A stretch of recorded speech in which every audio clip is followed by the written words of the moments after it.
Boa noite a todos que acompanham a programação do SBA. Começa agora o Pecuária BR. No programa de hoje você vai acompanhar as perspectivas para o mercado de suíno e também de frango em 2018, segundo relatório divulgado recentemente pelo CPEA.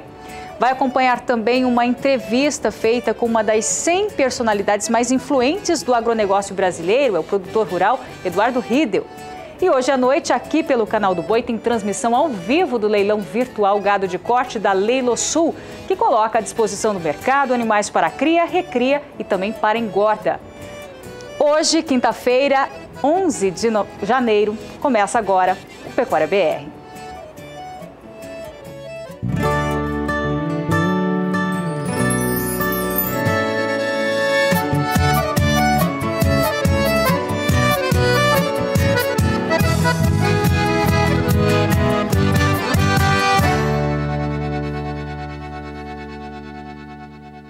Bom, e a gente começa o Pecuária BR de hoje destacando mais uma edição da prova de avaliação de desempenho do Canchim, realizada pela Associação Brasileira da Raça na Ilma Agropecuária no interior de São Paulo. A reportagem de Gustavo D'Angelo acompanha.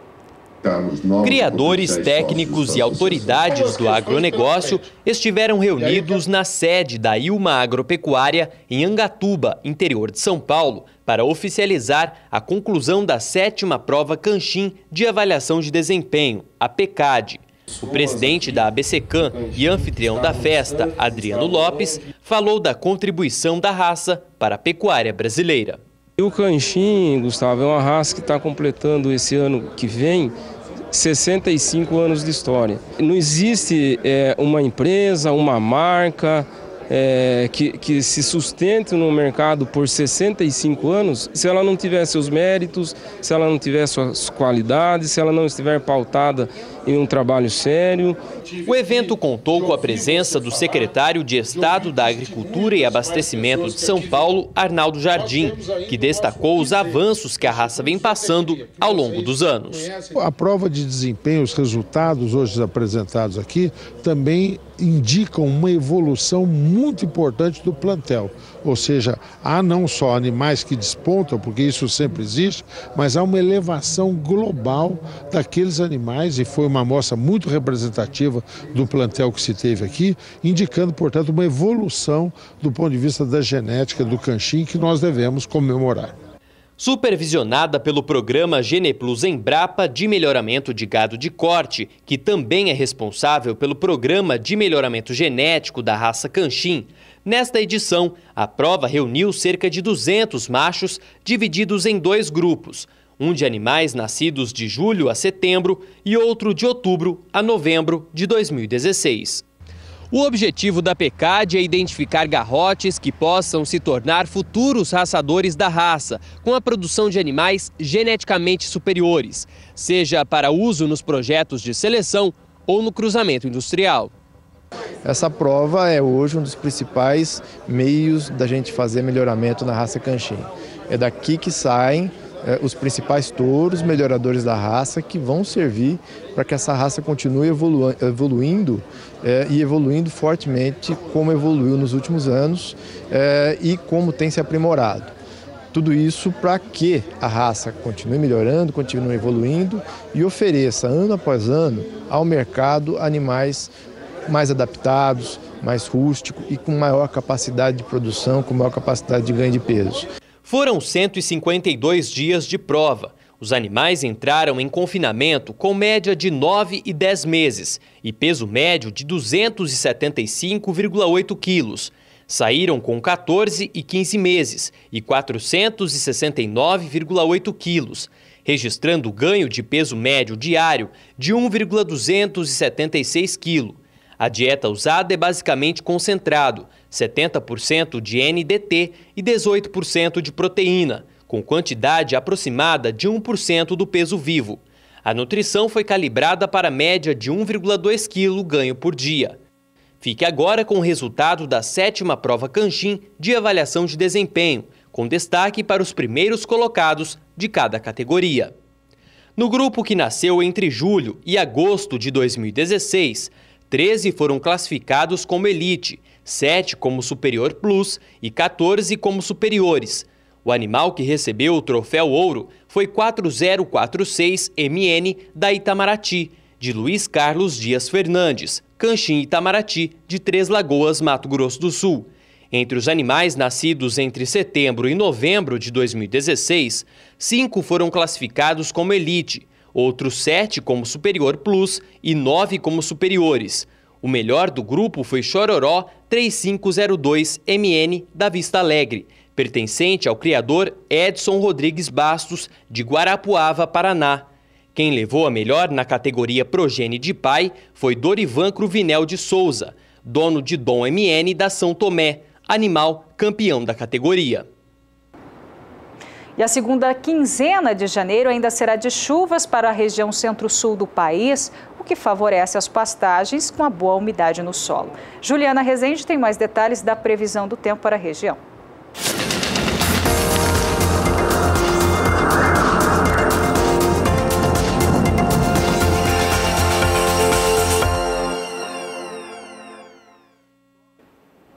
As instabilidades acabam ainda se espalhando por grande parte do centro-sul do Brasil ao longo desta segunda quinzena do mês de janeiro. A chuva até pode perder um pouquinho mais de intensidade nas áreas centrais do país, como na região centro-oeste e sudeste também. Mas a boa notícia é que as instabilidades voltam a ocorrer na região sul, justamente as áreas mais necessitadas. Os pastos já vêm mantendo até ritmo de crescimento um pouco mais lento, devido à umidade do solo que diminuiu aqui do oeste até o sul gaúcho.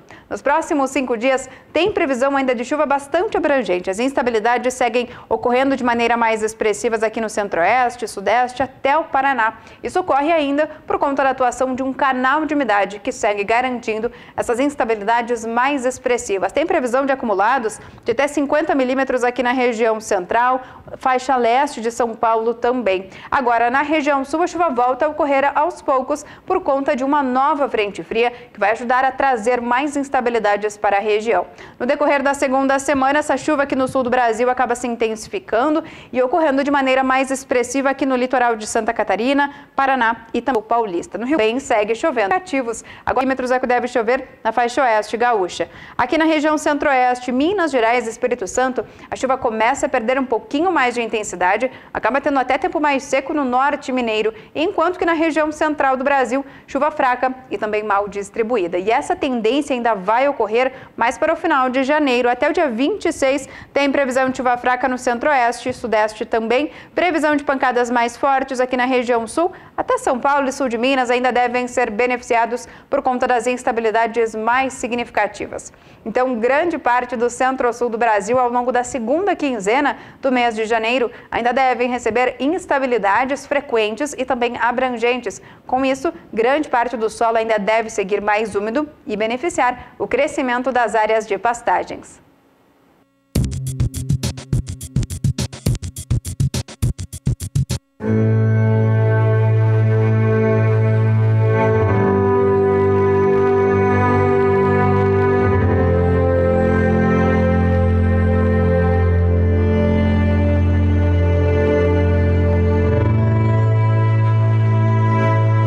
Acreditar na produção de carne bovina como atividade econômica rentável no estado de São Paulo não é uma tarefa fácil, mas esse foi o objetivo do empresário do ramo de cosméticos Luiz Celso Rodrigues, que ingressou na atividade há 10 anos.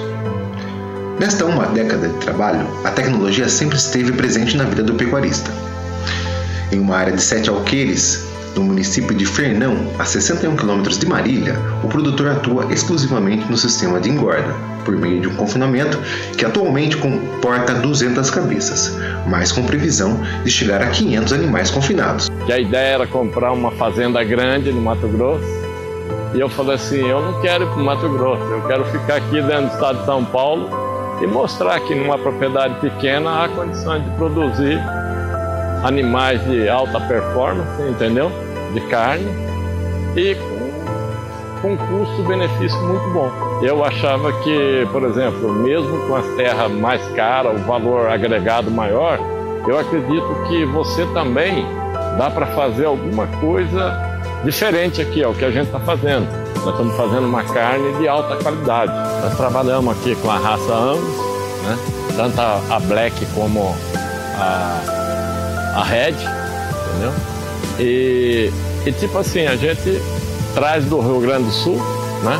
Os animais desmamados, eles chegam aqui, ficam 220 dias no confinamento e já estão prontos para o abate. A gramínea do sítio São Vicente é tratada como cultura e está presente em toda a área da propriedade, para servir os animais do confinamento. Os 7 hectares são irrigados para que não haja oscilação no fornecimento deste alimento. E a mecanização da colheita do pasto é outro ponto alto do sistema produtivo de Luiz Celso. E nós estamos fazendo a produção aqui no mais, assim, pendendo para o natural. Estamos produzindo a grama, estamos praticamente jogando a natureza mais próxima do animal. Então hoje a gente tem aqui o campo de feno aqui, que é cortado e servido para eles rapidamente.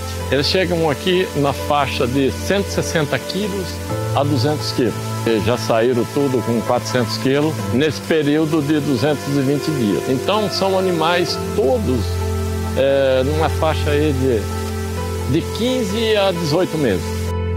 O consumo dele diário, ele gira em torno aí de 8 a 9 quilos de grama dia. Nosso hoje custo dele diário gira em torno de R$ 3,48 dia. Isso para nós é perfeito, porque nós tivemos aí o último lote agora, que nós abatemos, deu 1,2 kg dia de ganho de peso.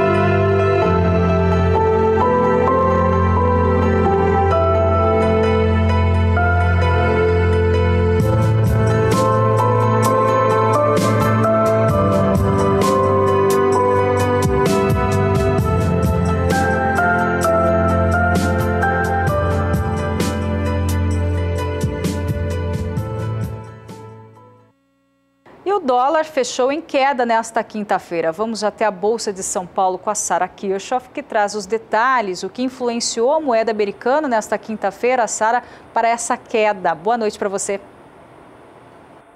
Boa noite, Renata. Boa noite a todos. Pois é, nesta quinta-feira o dólar começa o dia em alta frente ao real, aos R$ 3,24, buscando aí uma recuperação depois daquelas perdas acumuladas aí já deste ano de 2018, mas no decorrer do dia vai enfraquecendo e enfraquece também frente a outras moedas aí do exterior.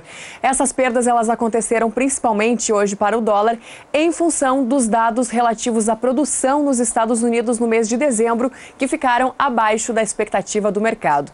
Com isso, nesta quinta-feira, dólar tem queda de 0,30% frente ao real, mais uma queda significativa para a moeda norte-americana, que termina o dia de hoje aos R$ 3,22. Dólar por R$ 3,22 em queda mais uma vez nesta quinta-feira. Renata, daqui a pouquinho eu volto com mais informações de mercado, falando direto dos estúdios da B3 aqui em São Paulo. É com você. Tá certo, Sara, obrigado pelas informações. A gente vai para um breve intervalo comercial com imagens dos animais que serão ofertados daqui a pouquinho, a partir das 8 horas, horário de Brasília, aqui pelo canal do Boi com transmissão. É o leilão virtual gado de corte da Leilosul, que coloca aí à disposição do mercado animais para cria, recria e também para engorda. Nós já voltamos.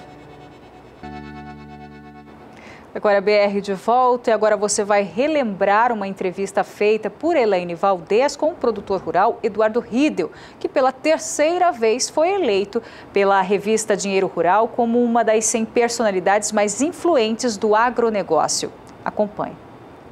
E é com satisfação que recebemos aqui em nossos estúdios Eduardo Riedel. E olha, o currículo dele é extenso, viu, Eduardo? Ele é empresário, produtor rural, diretor da Sapé Agropastoril e também é secretário de Governo e Gestão Estratégica de Mato Grosso do Sul, além de ser vice-presidente de Finanças da Confederação de Agricultura e Pecuária de Mato Grosso do Sul.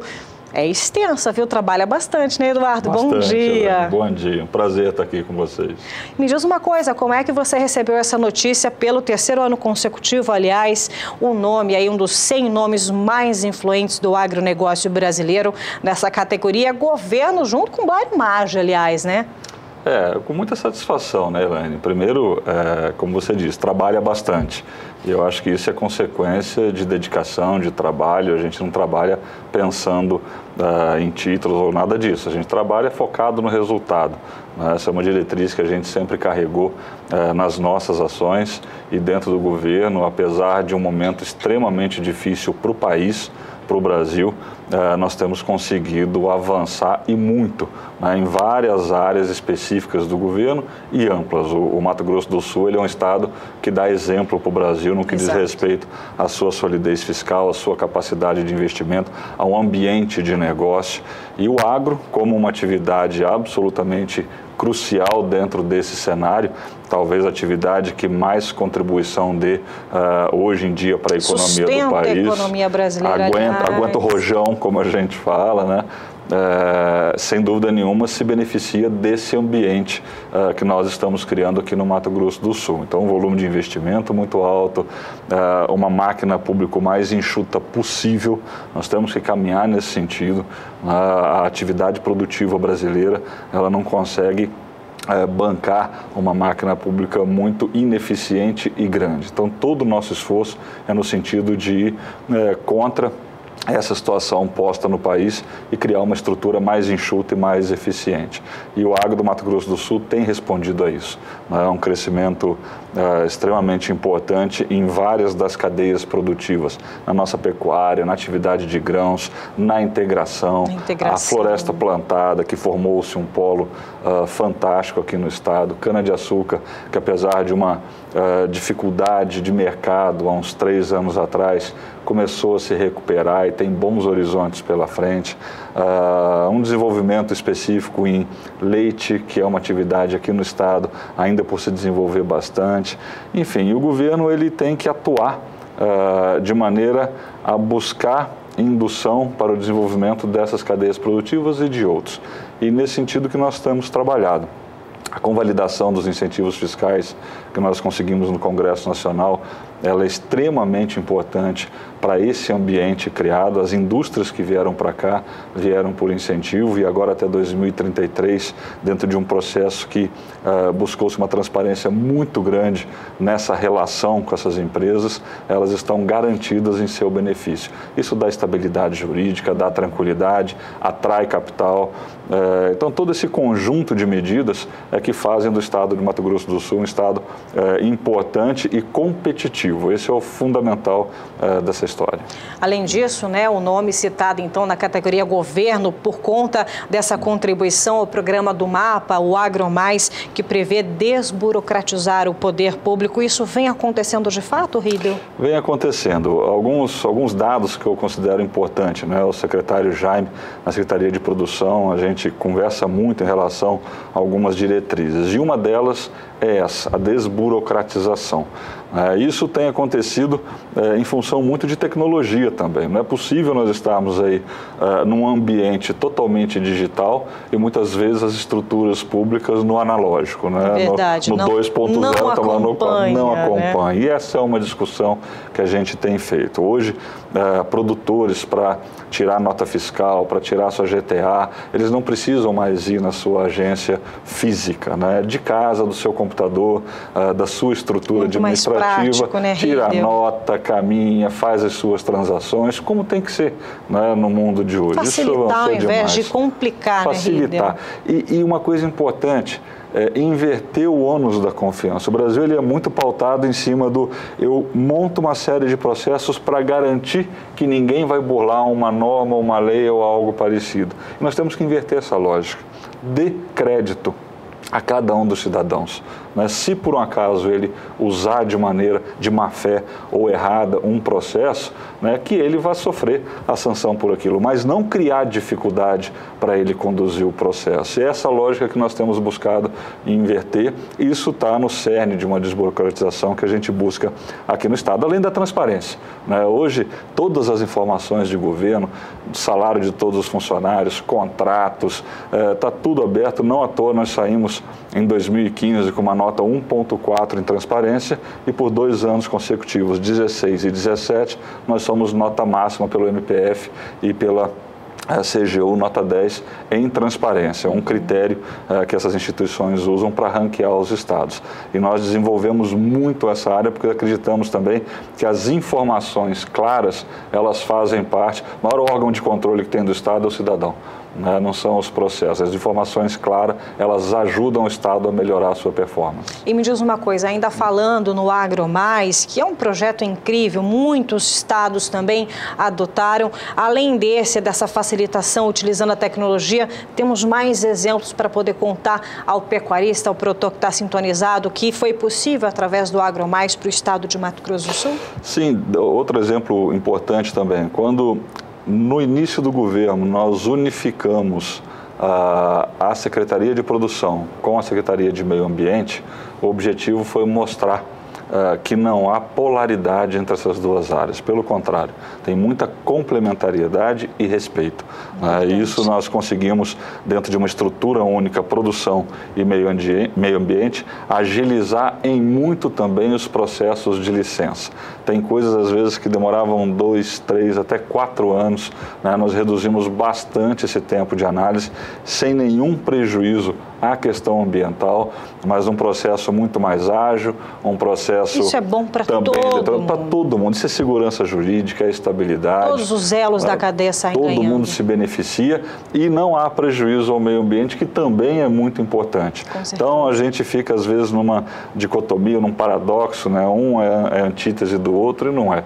Nos países mais modernos ou mais maduros, nós temos essa estrutura de maneira conjunta. Na Inglaterra, quem cuida de meio ambiente é o Ministério da Agricultura, estão todos integrados. Esse modelo a gente trouxe aqui para o Mato Grosso do Sul para poder criar essa dinâmica de velocidade, de agilidade, de respeito e uma ideia de respeito entre essas áreas. Eu acho que a gente tem conseguido, é um outro exemplo, claro que está no bojo do Agro Mais, vinculado ao projeto do ministro Blairo Maggi. E eu vou aproveitar também a sua presença para a gente poder fazer um balanço de 2017. Foram muitas ações, nós recebemos aqui várias ações desenvolvidas em prol do agronegócio aqui do estado de Mato Grosso do Sul. Vamos pincelar alguns assuntos que a gente acha importante, inclusive a geração de empregos, mais de 18 mil empregos criados, é um número muito positivo, principalmente se levado em conta que 2017 foi um ano muito desafiador, principalmente para quem trabalha com agricultura e pecuária em especial. É verdade, nós tivemos no ano de 2017 uma série de eventos na pecuária em específico, desde carne fraca, delação de JBS, Exato. Problemas de exportação para os Estados Unidos, depois Rússia mais recentemente. E todas essas situações são grandes desafios. E, de novo, como que o Estado pode atuar diante desses cenários, No caso específico daquela situação da JBS aqui no Estado com greve, com discussão dos produtores, nós atuamos fortemente diminuindo o ICMS para a saída de gado do Estado. Para você ter uma ideia, até junho, a média mensal de saída de animais era de 20 mil animais por mês. Em julho, com a medida, nós tiramos 44 mil animais. Mais que o dobro. Mais do que o dobro. Depois, agosto, abaixou para 37, mais ou menos, aí veio se normalizando, hoje está estabilizado. Mas naquele momento foi fundamental para manter estável o mercado, manter a garantia de que o mercado iria se equilibrar e aconteceu. Então, uma interferência pontual, mas importante para dar essa estabilidade. E eu acho que esse conjunto de atuação do governo fez com que o ano, apesar de muito difícil para algumas cadeias produtivas, conseguisse ser atravessado e com perspectivas positivas. O Brasil ele inicia uma retomada, nós temos boas perspectivas para 2018. Verdade. De retomada de crescimento, geração de emprego. Confiança. Nós estamos começando a assistir nesse final de ano já esse ambiente mais positivo, os indicadores mostram isso também, consumo aumenta, o churrasquinho de final de ano fica garantido, para muito mais gente, a cervejinha. Isso é consumo, isso é um estado de espírito que move a economia. E nós estamos assistindo isso acontecer, apesar de um ambiente político muito ruim no Brasil como um todo, mas vamos caminhar para uma eleição e que o povo brasileiro tenha sabedoria para escolher aqueles que podem dar as melhores condições para o nosso desenvolvimento. É verdade. Fora isso, também o cadastro ambiental rural, 67% concluído. Positivo esse número? Positivo. positivo. Existe uma discussão hoje no Congresso Nacional em relação à prorrogação ou não do CAR. Ontem ainda falei com a deputada Tereza Cristina, o ministro Marum estará hoje aqui em Campo Grande discutindo o assunto também. E o que você traz de novo em relação a esse assunto? Vou aproveitar que está fresquinho. Não tem a definição, né? O Congresso, ele trabalhou, existe uma discussão hoje no governo federal, alguns atores do Congresso Nacional ligados ao setor de agronegócio trabalhando para fazer essa avaliação não por baixa adesão, até porque a adesão é muito boa, mas por questões técnicas que podem levar a essa prorrogação. Mas não há ainda nenhuma definição em relação a esse assunto. Também podemos destacar o rebanho bovino de 20 milhões de animais e a área de pastagem 16 milhões de hectares. O que o governo também tem feito em relação a esses números para a gente cada vez mais encabeçar bons resultados, Riedel? O nosso estado, além de um grande rebanho, é o terceiro maior abate do país aqui no Mato Grosso do Sul. O grande diferencial é a qualidade aqui para o estado, né? Nós acompanhamos de perto esse sistema de produção pecuária e realmente a qualidade do gado do Mato Grosso do Sul é extremamente boa. O governo, ele desde o início vem repensando alguns programas específicos que estavam defasados, desatualizados e com baixo uso de tecnologia no seu processo. De novo, a desburocratização e a evolução. Importante. E assim surgiu o novo Precoce MS. Né? Um programa que chega... Muita gente duvidou, questionou, vai acabar, vai acontecer isso, mais do mesmo. É completamente distinto.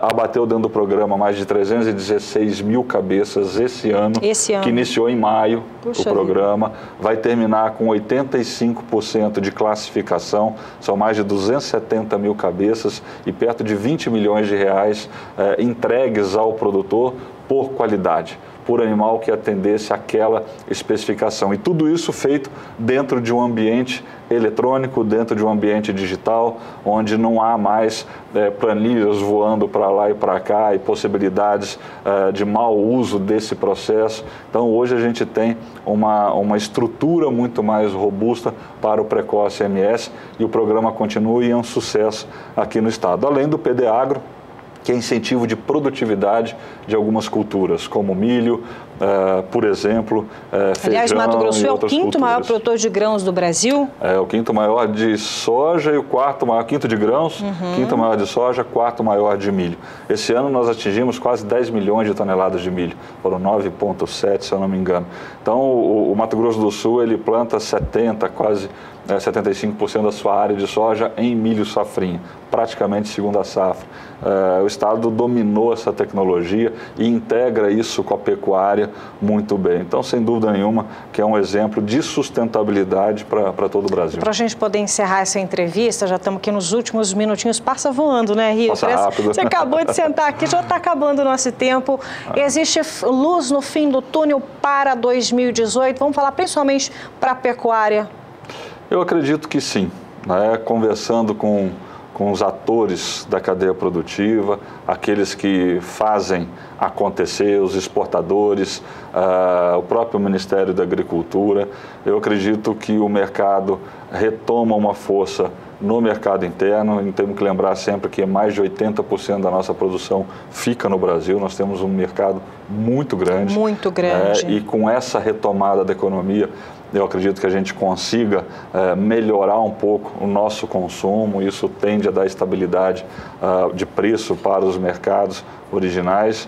E a exportação continua avançando, né? Nós temos a ABIEC, o Camardelli é uma pessoa que trabalha muito bem com os frigoríficos exportadores, junto com o Ministério da Agricultura, agora também numa parceria com o CNA, buscando resultados para a pecuária brasileira.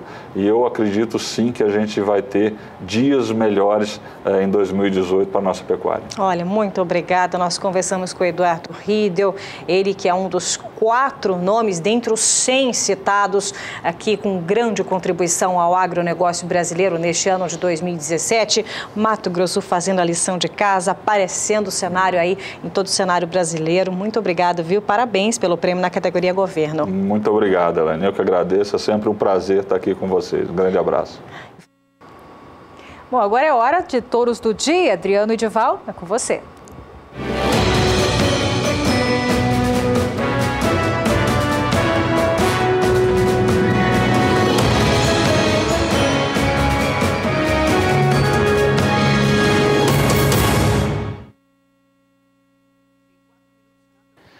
Olá, amigos que estão sempre acompanhando a nossa programação. Esse é o Touros do Dia e nós temos o objetivo de apresentar a você ferramentas que vão fazer a diferença no seu plantel. Desta vez, vamos mostrar duas máquinas. Quero apresentar a você o Pacar e vou te mostrar também o peruano. Pode colocar o Pacar na tela. Esse touro ele é de propriedade do Jorge Biasi. Olha a qualidade do touro que eu vou te mostrando. Esse touro ele é 17,13 da laçada no Garoto de Naviraí. É isso mesmo, um touro muito bem avaliado, a 17,80 a dose. Olha a musculatura que esse touro apresenta, olha o comprimento de carcaça que esse touro mostra. Através do telefone 479-9195-3297, você vai adquirir pacote com 100 doses, vai fazer um investimento, né? Pacar de Naviraí, o touro que vai aparecendo na tela aí, ó. Um touro que na NCP ele possui DEPs excepcionais para precocidade, fertilidade, DEPs excepcionais. Ele é top 5% para acabamento e é top 1% também. Esse touro que eu estou mostrando para você aí para rendimento e para essa conformação de carcaça, né? Ele é top também, extraordinário na NCP, um touro destaque, top 13% na NCP. No PMGZ ele possui DEPs excepcionais para 450 dias, ou seja, ao sobreano. Ele é top 4%, né? Um acabamento de carcaça extraordinário. Eu quero chamar a atenção dos amigos para isso. Um touro, presta atenção, hein? Um touro que é top na área de odilombo, ele é top 0,1. É isso mesmo. Para a área de odilombo, ele é top 0,1, melhor em 1000. Touro jovem, utilizado este ano no Jorge Biasi. Tivemos resultados de 1000 inseminações, 63% de prenheses. 1000 inseminações. Olha a profundidade de costela que esse touro tem. A impressão que eu tenho é que ele tem uma costela a mais. O espaçamento entre as costelas parece que é maior. Isso está agregado a rendimento de carcaça e a peso, né? Tudo isso. Então, um touro específico para colocar peso e colocar carcaça também. Colocar peso na carcaça, né? Rendimento e acabamento com marmoreio. Olha o ratio dele, 0,57, marmoreio 3,6. Cobertura de gordura com quase 14 milímetros em regime de coleta aos 24 meses. Quer mais? Precocidade, peso, rendimento, acabamento de carcaça, produzindo animais que irão pesados e acabados ao abate e, óbvio, muito mais precoces, muito mais jovens. Esse é o Pacar de Naviraí. Traz para mim e põe na tela o peruano. Deixa eu ver o peruano, pode colocar na tela um touro muito bem pigmentado, forte, expressivo, esbanjando testosterona, um touro másculo, que eu vou mostrando para você. Ele é de Naviraí, com o Edson Bernardes, né? Ele é filho do campeão, numa vaca famurra de Naviraí. É um touro que é destaque para as DEPs de stayability. A área de odilombo ele é top 4%, para acabamento ele é top 0,1. Touro top 6% na NCP. No PMGZ, ele é destaque para DEPs de peso ao ano, peso ao sobreano, ganho de peso diário, top 0,1 para acabamento de carcaça também. E no índice da ABCZ ele é top 3%. Touro Penat 2016, com maior número de doses solicitadas, 1.200 doses, um dos destaques da bateria da Cemex em vendas. É isso mesmo, touro com muita precocidade, acabamento, rendimento, ratio extraordinário 0,55, marmoreio de 3,8, cobertura de gordura de 11,46 milímetros em regime de coleta. Seus primeiros filhos da Naviraí já impressionam pela musculatura e pela estrutura. Touro para colocar rendimento de carcaça, precocidade, acabamento. Seus filhos são muito corretos e bem caracterizados. Um dos melhores touros da Naviraí. Olha a profundidade de costela que ele tem, essa virilha baixa, essa pigmentação que eu já destaquei na apresentação do touro. Através do 479-9195-3297 a R$25 a dose, você adquire o pacote com 100 doses. Bom, falei de dois touros nessa nossa participação. Falei do Pacar e falei também do peruano. São dois touros que vão fazer a diferença no seu plantel. Um abraço a todos, muito obrigado. Lembrando sempre, a Cemex existe para levar um material genético, ou seja, um conceito que farão a diferença no seu plantel, que farão a diferença na sua produtividade, visando lucro. Lógico, sempre ao lado de quem produz, sempre ao lado do homem do campo. Até uma outra oportunidade, querendo Deus. Obrigada, Adriano.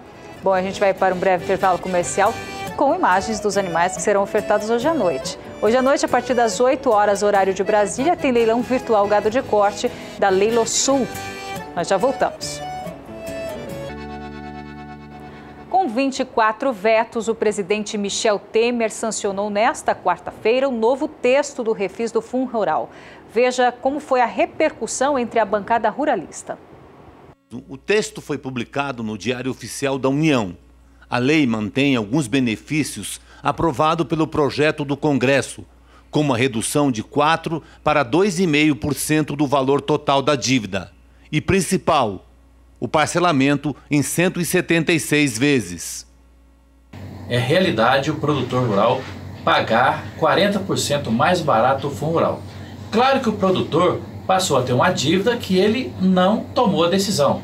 Foi uma decisão do Supremo Tribunal Federal por definir inconstitucional, com isso ficou uma dívida grande. Nessa negociação, onde eu elaborei o projeto junto com o deputado Nilson Leitão, relatado pela deputada Tereza Cristina, nós conseguimos esse avanço, reduzindo em 40% e ao mesmo tempo garantindo que o produtor, com esse desconto, possa pagar em 176 prestações a sua dívida com o Fundo Rural. As outras dívidas rurais, a grande conquista, são para os produtores rurais do Nordeste brasileiro, da região da Sudene e fora da área da Sudene, para todo o Brasil, aquelas dívidas inscritas na dívida ativa da União, onde o produtor tem até o final desse ano de 2018, até 27 de dezembro de 2018, para programar e liquidar ou repactuar as suas dívidas do Banco da Terra, do crédito fundiário, aquelas dívidas que estão também ajuizadas pela Procuradoria-Geral da União, mas não estão inscritas em dívida ativa da União, também vai facilitar a dívida do produtor. Tem as conquistas para as cooperativas de crédito, que vai fortalecer as confederações da agricultura familiar. Também 2 linhas de crédito da Conab, que estava também atrapalhando os produtores rurais, também foram contempladas. E uma conquista muito grande e uma novidade. Além do prazo até 27 de dezembro de 2018 para pagar as dívidas do crédito fundiário do Banco da Terra, tem também o desconto de 85% para as associações quitarem as suas dívidas, né? Contemplamos também a Embrapa, que pode até 2022 as pessoas que devem renegociar suas dívidas. Então, numa análise geral, nós conseguimos ampliar o prazo de mais um ano para pagar as dívidas rurais, e o Fundo Rural, os produtores rurais, os 100% dos produtores rurais brasileiros, tem a partir de hoje um desconto de 40% e também se inscreverem até 28 de fevereiro desse ano para se beneficiarem no pagamento de 176 parcelas do Fundo Rural. Dos 24 vetos da Presidência da República, o que mais preocupa a bancada ruralista são as multas. A bancada diz que vai lutar no Congresso para derrubar os vetos. Nós vamos trabalhar duro dentro do Congresso para derrubar esses vetos. Até porque o produtor não pode ser mais prejudicado do que já está com uma carga enorme sobre os seus ombros. A importância desse refis é a alternativa para o produtor. Aquele que não quiser aderir ao refis pode continuar brigando na justiça. Mas a nossa luta é fazer com que esse refis não tenha juros, multas e nem encargos. Os vetos vão ser apreciados com o fim do recesso parlamentar em fevereiro. Odacil Canepa para o SBA. Então vamos à Bolsa de São Paulo com a Sara Kirchhoff, que traz os preços do milho, do frango e também do suíno nesta quinta-feira. Boa noite, Sara. Boa noite mais uma vez, Renata. Pois é, o mercado do milho tem um dia de pressão hoje nos preços, tanto no mercado físico quanto no mercado futuro. Hoje, o milho tem dia de queda nesta quinta-feira. Começamos então com o milho no mercado físico, de acordo com o indicador CPEA. Ontem, a saca de 60 quilos aparecia por R$ 32,71 e hoje, então, com essa desvalorização de quase 1%, passou para R$ 32,42 o preço da saca de milho 60 quilos no indicador CPEA para o mercado físico. Os preços no mercado futuro também não estiveram muito favoráveis nesta quinta-feira e somente o contrato com entrega em janeiro teve alta hoje, uma valorização de 0,69% para este vencimento. E com isso, a saca, que ontem aparecia por R$ 31,73, hoje saltou para R$ 31,95 e assim também permaneceu nos últimos negócios. Já os contratos com entrega em março, com 160 negociações para este vencimento, tiveram uma queda aí acima de 0,5% hoje e com isso ficam em R$ 32,48 a saca e caem mais 8 centavos nos últimos negócios os contratos com entrega em março. Já os contratos com entrega em maio têm uma desvalorização ainda maior, que passa de 1%, e com isso o valor da saca, que aparecia por R$ 32,73 ontem, hoje caiu para R$ 32,40, subindo 2 centavos nos últimos negócios. E os contratos com entrega em setembro tiveram uma desvalorização também, uma desvalorização acima de 0,5% nesta quinta-feira, passando dos anteriores aí R$ 31,43 a saca para R$ 31,19, caindo mais 9 centavos nos últimos negócios. Do mercado do milho, passamos para o mercado do suíno no indicador CPEA. A tendência para o início do ano, depois das festas aí de fim de ano, de acordo com os pesquisadores do CPEA, seria de queda nos preços do suíno, mas não é o que vem acontecendo, como a gente acompanha aqui no gráfico. Os preços estão favoráveis aí neste início de ano e o preço do quilo do suíno vivo no estado de Santa Catarina hoje aparece aí pelo mesmo valor de ontem, de R$ 3,42, mas tem uma alta de quase 1% no acumulado do mês. De acordo também com os pesquisadores do CPEA, isso acontece por causa da entrada do salário, que consegue aí segurar as cotações. Mas no mercado do frango a situação é diferente. O frango tem uma queda acumulada no mês de janeiro, só que no último levantamento de ontem para hoje ele subiu um pouquinho, de R$ 13,63 o quilo no estado de São Paulo. Do frango congelado passou para R$ 3,64 hoje, mas como eu falei, no acumulado do mês de janeiro, o frango tem queda de quase 5% no indicador CPEA, o Centro de Estudos Avançados em Economia Aplicada. Esse foi então o fechamento do milho, do suíno e do frango para essa quinta-feira. E daqui a pouquinho eu volto para falar do bezerro e também do boi. Renata, com você. Tá certo, Sara. E o consumo interno de carne suína e também de carne de frango deve aumentar agora em 2018, segundo as perspectivas divulgadas recentemente pelo CPEA. Acompanhe. Para o mercado de suínos, o CPEA indica que o consumo doméstico pode aumentar 1,63% este ano, o que corresponde a 49.600 toneladas a mais em relação ao estimado em 2017.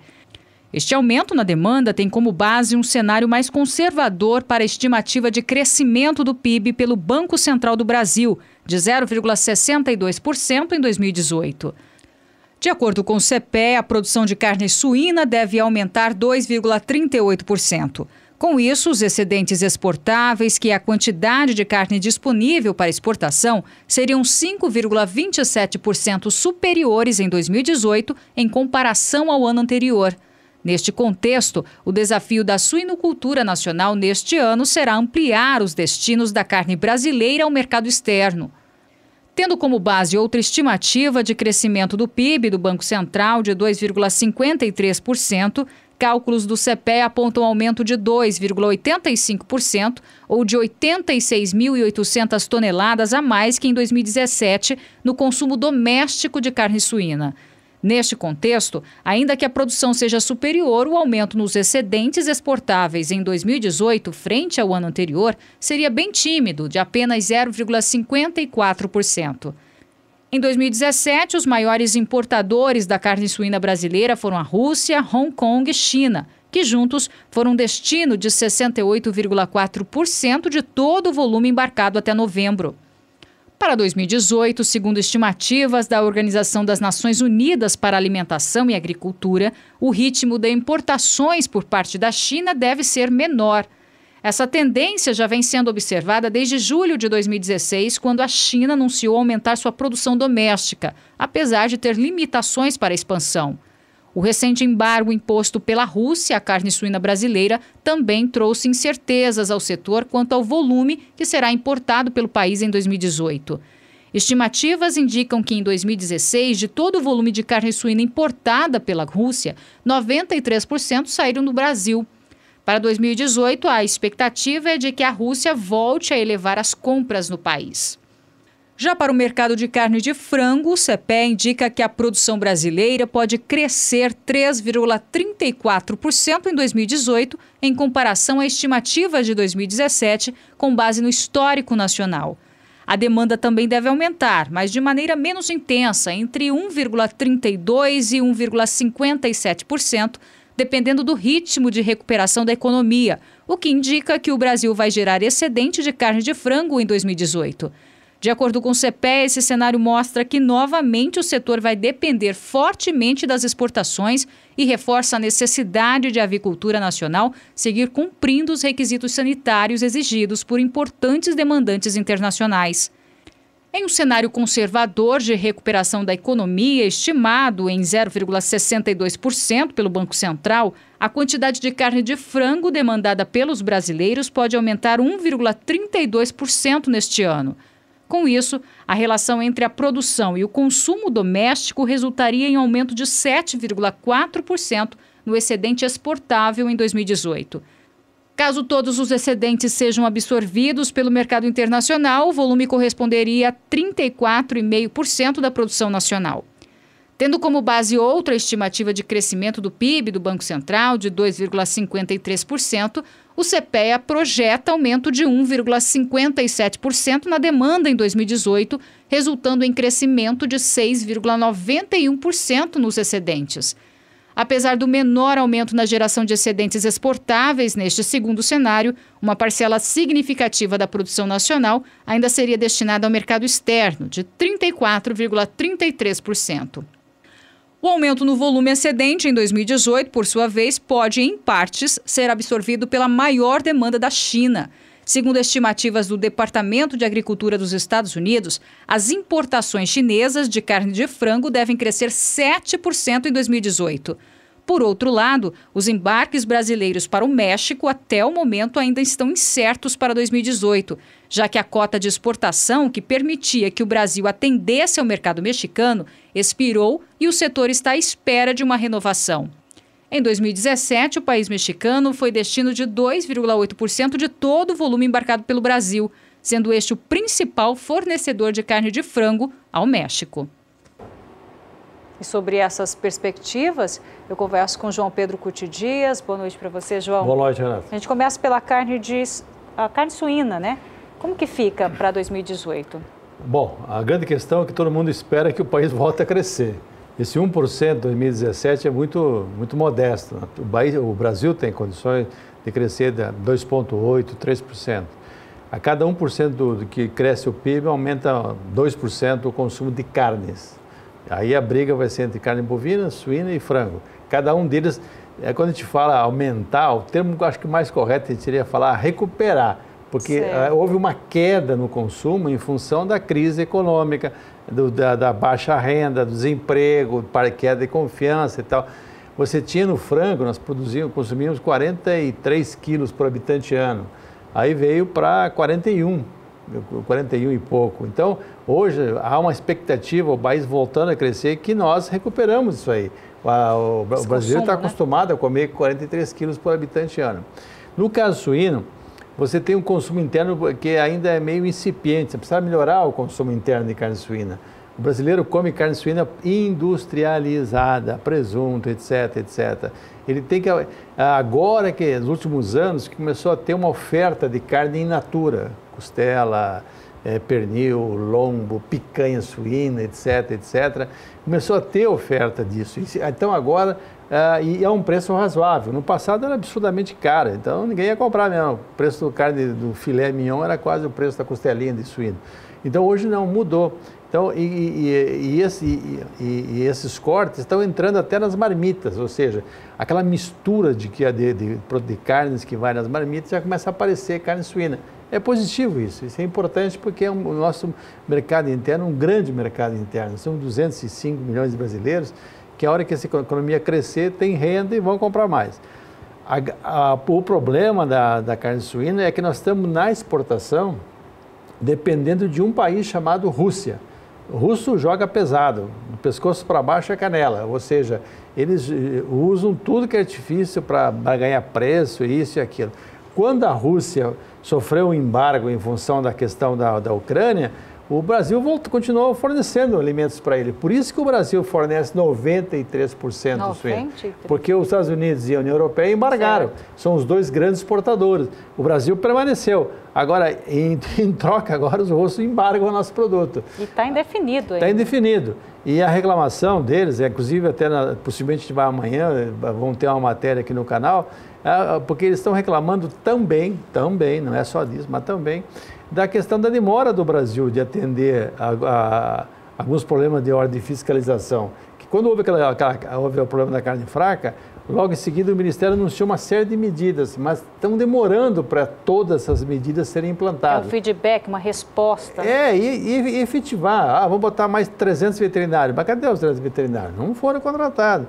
Vamos fazer empresas particulares para prestar serviço de fiscalização. Uma série de coisas que está demorando. E isso depende do Congresso. E o que prejudica esse embargo? Embargo porque 40% da carne, 300 e poucas mil toneladas, seria com destino à Rússia. 40%. É muita coisa. E depois da Rússia é Hong Kong e China. A China tem um potencial para aumentar de forma fantástica a importação brasileira. Por quê? Porque a China é o maior consumidor de carne bovina e produz a metade da carne suína do mundo. O problema na China é que essa produção chinesa está concentrada na região leste da China, onde tem água, onde está a população chinesa. O problema todo é que hoje o setor de controle de poluição na China está apertando esses criadores, esses frigoríficos com isso. Inclusive, alguns foram proibidos de operar, etc. Agora, até que ponto isso provocou na China um aumento do preço da carne suína?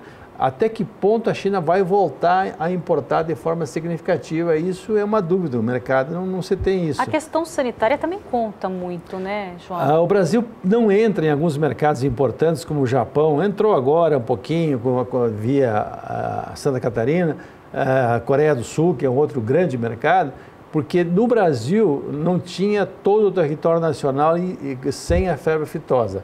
Em maio, na reunião da OIE, Organização Internacional de Pisotias, o Brasil vai ser declarado país sem aftosa com vacinação na maior parte dos estados, só não tem vacinação em Santa Catarina.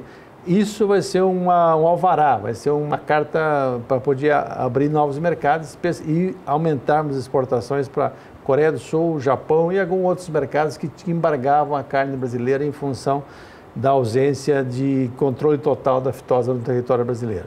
Vai acontecer isso. Aliás, no mundo inteiro, toda hora se criam barreiras, sejam barreiras sanitárias, barreiras ambientais, barreiras trabalhistas, etc., etc., porque é uma disputa de mercado. A China, por exemplo, ela produz muita carne suína, porque o consumo deles é quase 50 quilos per capita, num país que tem uma população de 1 bilhão e quase 1 bilhão e 400. O problema todo é o seguinte: você, naqueles países frios, você imagina agora, a Europa, menos 20 graus, os Estados Unidos também, o que acontece? Todo esse esterco, água de lavagem, isso congela. A hora que chega a primavera, deve ser um cheiro desagradável, né? Ou eles têm que investir pesado para controlar. No Brasil, ao contrário, nós temos a vantagem que todos esses problemas que lá fora são problemas limitantes, aqui não. Aqui você passa numa câmara de biodigestora, tira o metano, queima para energia e usa como fertirrigação. Então, o Brasil tem tudo para crescer. Deve crescer o aumento de consumo de carne de frango, em função da melhoria de renda, e deve crescer o consumo de carne suína. Para produzir isso, não é muito difícil. Basta, se houver demanda para tanto o mercado interno como externo de carne suína, aumenta mais um pouco o peso do suíno. Não abate com 100, abate com 105 quilos, 106. O preço do milho dá para fazer isso. O frango, tem mercado? O que vai acontecer? A loja incuba mais ovos férteis, tem mais pinto, 42 dias depois tem mais, 21 dias eclode, 42 dias depois tem mais carne de frango. Então, essas duas carnes é fácil trabalhar elas. Tá certo, João, obrigado pelas informações. Obrigado, bom trabalho. Bom, a gente vai para um breve intervalo comercial com imagens dos animais que serão ofertados hoje à noite, a partir das 8 horas, horário de Brasília, leilão virtual gado de corte da Leilosul. Nós já voltamos. De volta agora com a previsão do tempo para o centro-norte do país.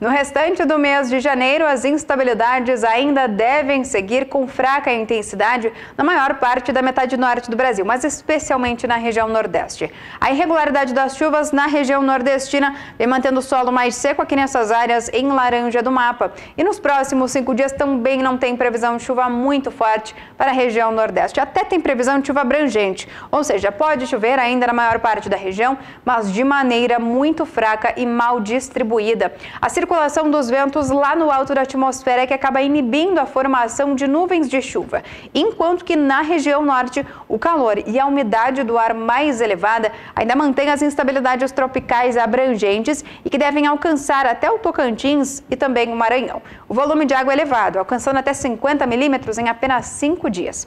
No decorrer da segunda semana, essa chuva aqui na região norte acaba já perdendo intensidade e se concentra no extremo oeste da região. Aqui na região nordeste, a chuva perde cada vez mais força. Tempo firme até volta para dominar na maior parte do estado baiano. Já no decorrer do terceiro período, as instabilidades até voltam a se espalhar, mas no Nordeste a chuva ainda segue mais fraca e com baixos acumulados. Então, ao longo das próximas semanas, tem previsão ainda de chuva mais fraca na maior parte da região Norte e também Nordeste. Mesmo assim, nas áreas onde o solo ainda segue com um pouco mais de umidade, os pastos até conseguem manter bom ritmo de desenvolvimento e também manter bom potencial produtivo. Agora, nas áreas mais secas do Nordeste, não tem previsão de cenários muito otimistas, porque as próximas chuvas não devem ter potencial para conseguir aumentar e reverter essa situação de solo mais seco. Voltamos à Bolsa de São Paulo com a Sara, agora com os preços do bezerro e também do boi gordo nesta quinta-feira. É com você, Sara. Renata, de acordo com o Safras e Mercado, a oferta de animais terminados ainda é enxuta, mas já começa a mostrar alguma reação com a volta dos trabalhos mais intensos nas fazendas. E com isso, os preços não têm muita variação nesta quinta-feira em várias regiões do país, de acordo com o Safras e Mercado. Mas no indicador CPEA, tanto o bezerro quanto o boi gordo tiveram queda hoje. Eu vou começar trazendo o preço do bezerro, então, para esta quinta-feira, que ontem aparecia por R$ 1.151,79 por cabeça e hoje, então, teve uma desvalorização de 0,5%, passando para R$ 1.146,73 o preço do bezerro no estado de Mato Grosso do Sul. E no acumulado do mês de janeiro, essa queda passa dos 2% para o bezerro no indicador CPEA, o Centro de Estudos Avançados em Economia Aplicada. E a arroba do boi gordo, que ontem teve uma forte valorização, hoje voltou a cair. Passou de R$ 148,70 para R$ 147,95 o preço da arroba do boi gordo aqui no estado de São Paulo. Uma queda de 0,5% no dia, mas no acumulado do mês de janeiro, o boi gordo segue em alta no indicador CPEA, uma alta de quase 1,5%. No mercado futuro, o boi gordo não teve muita variação hoje. Os preços permaneceram bem parecidos com aqueles que a gente viu ontem. Os contratos que vencem agora, em janeiro deste ano, tiveram uma leve queda nesta quinta-feira, passando aí de R$ 147,05 para R$ 147,00 arroba no ajuste atual e voltando ao patamar de R$ 147,05 para nos últimos negócios. Os contratos com entrega em fevereiro também têm a mesma queda de 0,03% e terminam o dia de hoje aos R$ 146,25 no ajuste atual, subindo aí 15 centavos nos últimos negócios. Já os contratos com entrega em março não tiveram nenhuma variação e permanecem por R$ 145,70 a arroba no ajuste atual, e os contratos com entrega para outubro têm queda de 0,13% mês referência no mercado do boi gordo. Com isso, o contrato com vencimento em outubro fica em R$ 152,85 no ajuste atual e cai ainda mais nos últimos negócios. Esse foi o fechamento, então, para os preços do bezerro e também do boi gordo para esta quinta-feira, Renata. Com isso, eu me despeço por aqui, mas amanhã, claro que eu volto com mais informações de mercado direto dos estúdios da B3 em São Paulo. É com você. Tá certo, Sara. Obrigada pelas informações. Então, até amanhã. Sara Kirchhoff, direto da Bolsa de São Paulo. Bom, como você viu, poucas alterações no mercado do boi gordo nesta quinta-feira. Você acompanha agora uma análise da Scott Consultoria com Bruno de Lima. Olá a todos, eu sou Bruno de Lima e no fechamento do mercado do boi gordo desta quinta-feira, dia 11 de janeiro de 2018, o que a gente observa é aquela conjuntura ainda de demanda enfraquecida. A gente está no início do ano, onde o consumo de carne por parte da população ele é menor, a população carrega as contas feitas aí no final do ano passado, tem mais os impostos incidentes neste início de ano. Diante disso, o consumo é menor, a demanda está mais fraca. A oferta de boiadas, a gente observa dois cenários. Há regiões onde a oferta não está abundante, mas é o suficiente para atender os estoques das indústrias. E diante disso, as escalas estão mais alongadas. Nessas regiões, há uma certa pressão de baixa sobre o preço da arroba do boi gordo, mas por outro lado também há regiões onde a oferta disponível é muito curta, é muito baixa, e diante disso as indústrias ofertam preços acima da referência para conseguirem adquirir as suas boiadas. É o caso de São Paulo, por exemplo.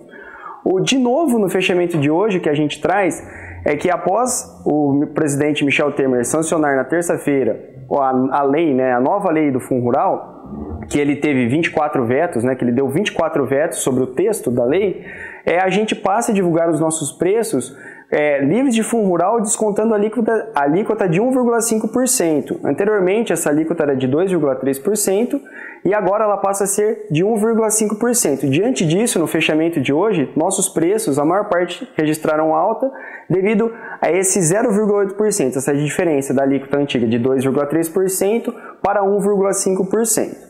Para o curto prazo, a demanda deve seguir fraca, ainda mais agora que a gente está entrando na segunda quinzena do mês, e a oferta de boiadas é que vai ditar o ritmo que a arroba vai caminhar aí no mercado do boi gordo. Bom, pessoal, por hoje é só. Eu sou Breno de Lima, zootecnista e consultor de mercado da Scott Consultoria. Até a próxima. Agora vamos às cotações do boi gordo à vista, segundo a apuração pela Scott Consultoria, que apura para uma boiada comum. Região Sul teve alteração, queda de 50 centavos no oeste do Paraná, alta de R$1 no oeste de Santa Catarina, alta de 5 centavos no oeste do Rio Grande do Sul e de 10 centavos em Pelotas. Região Norte agora, segundo a Scott, houve alta de R$1 no Acre, Redenção no Pará, alta de R$1 também em Marabá, R$2 em Paragominas, no sudeste de Rondônia, alta de 50 centavos e no norte do Tocantins, alta de R$1. Região Nordeste, alta de R$1,50 no sul da Bahia, nas demais praças tudo igual. Região Centro-Oeste, alta de R$1 em Goiânia, Goiás. No sul de Goiás, alta de R$1,50. Alta de R$1 em Campo Grande, Mato Grosso do Sul. De R$1 também em Dourados, Três Lagoas, Cuiabá, Mato Grosso. Norte de Mato Grosso, também alta de R$1. Sudeste de Mato Grosso e Sudoeste de Mato Grosso, também altas de R$1. Na região sudeste, agora para a gente finalizar, preço Scott Consultoria, alta de R$1,50 em Barretos, em Araçatuba também, alta de R$1,50. R$1,50 também em Belo Horizonte, no Triângulo Mineiro, e de R$1 no sul de Minas. No norte de Minas, alta de R$3,50, no Rio de Janeiro, R$1,50 e no Espírito Santo, 50 centavos de queda. Outra fonte de apuração de preços é a Agência Rural Business, que apura para uma boiada de bom acabamento de carcaça e também de boa logística entre a indústria e a fazenda. Começa pela região sul também, segundo a Agência Rural Business, houve queda de R$2 em Santa Catarina. Na região norte, alta de R$1 no Pará, queda de R$2 no Tocantins e alta de R$1 em Rondônia. Nordeste, região Nordeste, alta de R$1 na Bahia e de R$2 no Maranhão. Centro-Oeste, queda de R$3 em Goiás e Mato Grosso do Sul, queda de R$1. Finalizando, o preço Scott Rural Business na região Sudeste, queda de R$3 em Minas Gerais e queda também de R$3 no Rio de Janeiro. Bom, e o Pecuária BR vai ficando por aqui. Para você, uma ótima quinta-feira. Até amanhã. Fique agora com o nosso chefe, Renato Lapenta. Tchau, tchau.